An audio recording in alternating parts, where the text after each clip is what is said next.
Hi guys, it's Amanda. Welcome back to my channel. Today's video is going to be a little bit different. It's going to be the first of a new highly requested series called Learn to Crochet for Beginners.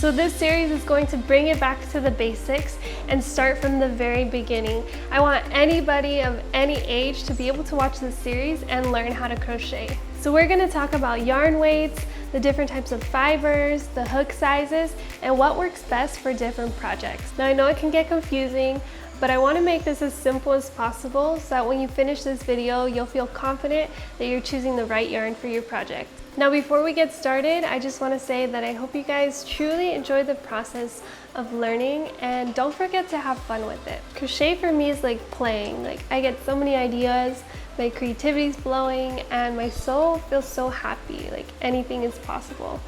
What about you guys? I'm curious to know like why you began to crochet or why you would like to start to crochet. Let me know in the comments. And if you haven't already, hit the subscribe button. I have plenty of crochet tutorials on my channel that are beginner friendly that I know you guys will love. And by the time you guys are watching this, I'm sure I'll have more videos in this Learn to Crochet series. So make sure you guys check that out on my channel. Now let's get started talking about yarn. So when starting a new crochet project, the first decision that you have to make, which is probably my favorite part of the entire process, is choosing yarn. Now when you're first looking at yarn, it might be a little overwhelming. You don't really know like what kind of yarn you need, the weight, the different fibers, like what it's actually made of. And so I wanted to talk first about the fiber makeup, so that way you guys know what it's made of and why it matters. The most popular types of yarn are made from either cotton, wool, or a synthetic fiber such as acrylic. And nowadays they actually make different blends that combine those fibers as well. So wool, for example, is made from sheep hair, and acrylic is actually made from plastic. Lately I've been seeing a lot of blends of wool with synthetic fibers such as acrylic, and both of these fibers are much warmer. So they're great for winter and fall garments such as sweaters, scarves, hats, gloves, anything that you really want to be warm. For example, I have a hat here that I made a tutorial for here on YouTube, and it's made from 100% wool, so it's super warm and great for winter. Now cotton, on the other hand, is great for summer pieces because it's lightweight, it's breathable and airy. You can find a mercerized cotton. For example, I have a mercerized cotton right here. This is also a mercerized cotton, so you can see it's got more of a sheen to it than this cotton that's not mercerized. This has more of a matte look to it.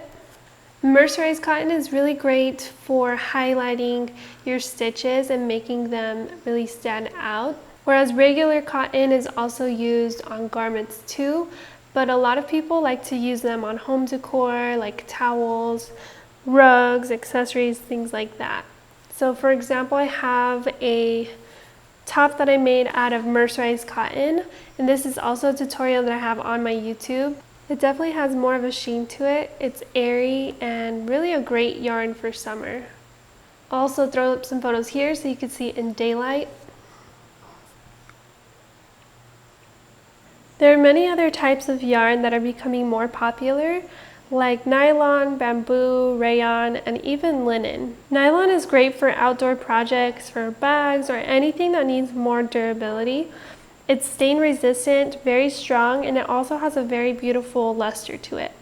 The bamboo yarn that I've used is super soft. It almost feels like a very refined acrylic, but it's a natural fiber, so it's considered eco-friendly since it won't stay in a landfill. So like cotton, it's biodegradable. Now let's move on to yarn weights. This is where a lot of people can get confused because different brands can refer to weights in many different ways. There's quite a few different standardizations from US to UK and Canada and even Australia and who knows where else.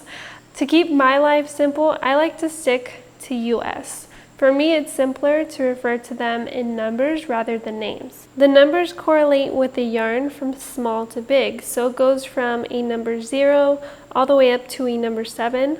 So the smallest number refers to the smallest yarn, and then it gets bigger as the numbers get bigger. Right now, I'm in Costa Rica for the next few months, so I don't have access to a ton of yarn right now, but I'll show you guys what I do have. So here's a number 3 weight yarn. This is referred to as a light yarn or a DK or a light worsted yarn. And this is a number 4 weight yarn, so this is considered a medium weight. It's also referred to as worsted, Afghan, or Aran. So you can see it's a gradual, but it is a significant difference between number 3 and number 4. Now unfortunately I don't have a number 5 weight yarn, but I do have a number 6 weight yarn. So this is number 6. It's considered a super bulky weight or a roving. Now if you come across a yarn weight that isn't in US standards, here's a great resource that can help you. It's called Craft Yarn Council. It's a website, and I'll leave a link in the description to a chart that you can refer to. So different brands are based in different parts of the world, and they may refer to yarn weights differently than you're used to. If that happens to you, let's say a pattern calls for a certain weight of yarn, just check the website for conversions. They're pretty accurate, and it's been super useful for me in the past. When it comes to what yarn is best for what, tiny yarn is great for lace work. If you make garments like me, you'll probably use mostly number 3 and a number 4 weight yarn.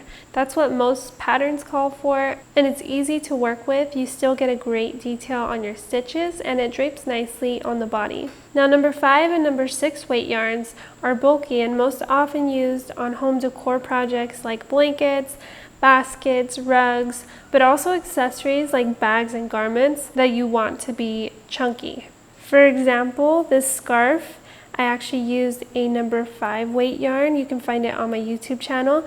And then this hat, I used a number 6 super bulky weight yarn. You can also find that on my YouTube channel. So using a bulky yarn, they work up very quickly and it keeps more of its shape. And I would say it's sturdier depending on the fiber type. So really there are no rules when it comes to what yarn you can use. It really depends on you and what your personal preferences are. So just play around with it, shop around and see what you like, see what you don't like, see what's suitable for your project and for your aesthetic. So that was the rundown on the different yarn types and yarn weights. Now let's talk about hooks. Similar to yarn, hook sizes can also go by many names, so it's an easy place to get confused. Most hook brands have changed their sizing to be universal using millimeters, and the millimeters refers to the measurement across the width. Now for example, this is a 6 millimeter hook, so the measurement across here should be 6 millimeters. That's what the millimeters is referring to. Again, I will leave a link to the Craft Yarn Council. This will help you in case your hooks are not measured in millimeters. It'll allow you to easily convert the size. So here's some example of hooks. They come in metal, in plastic, or even wooden. These are the sizes that I have. They're ranging from 2.25 millimeters to 10 millimeters. There are some smaller sizes and there's some larger sizes, but since I'm here in Costa Rica, like I said, I don't have everything here, but these are the sizes that I use most often. So you may be wondering, what hook should I use for my yarn? My best advice is to start with a hook that the yarn calls for, unless you're following a pattern that suggests a different size hook. Then follow the pattern. Now for example, I have some yarn here. So over here on the side, you can see that this is the weight of the yarn. So it's a medium number 4 weight yarn. And then right next to that is the knitting needle size that it's suggesting. And then next to that is the crochet hook size that it's suggesting. So you can see it has like a little crochet hook right there. That's for crochet. So they're suggesting that we use a 5 millimeter hook for this medium number 4 weight yarn.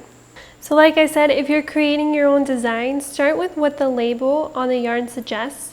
Depending on what you're creating, you can decide to size up or size down on the hook. Kind of like when you go to the store and you try on some jeans, you usually start with the size that you normally are, Then you size up or down depending on the fit that you're going for.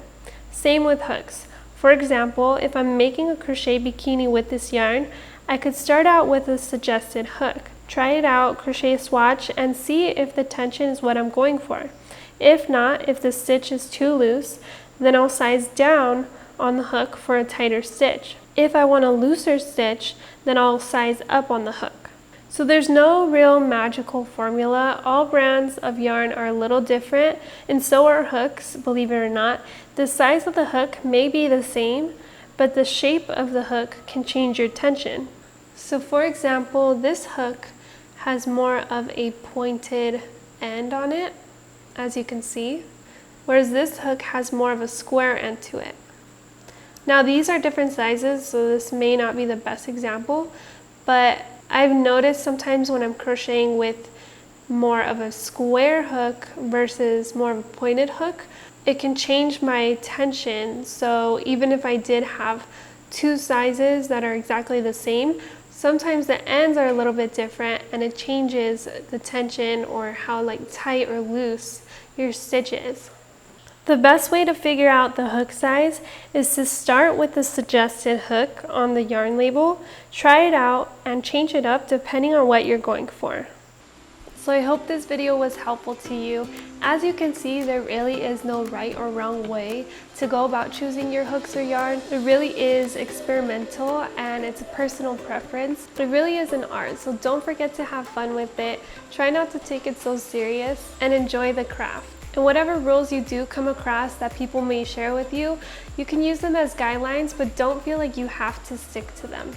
At the end of the day, it is your creation, so you can do whatever you like. A lot of times I don't follow rules that are traditional or whatever. I kind of make up my own rules as I go, and I pick and choose the rules that I do follow. So with that being said, thank you so much for watching. I appreciate all of you. You can leave me a comment down below if you have any questions. And if you're new here, don't forget to hit the subscribe button right here. Then if you want to continue to learn to crochet, click on the playlist right here on the top for the entire Learn to Crochet video series. And if you feel ready to get started crocheting something beautiful, click on my most recent crochet tutorial right here at the bottom. Now I hope you guys have a blessed week and stay creating. Bye.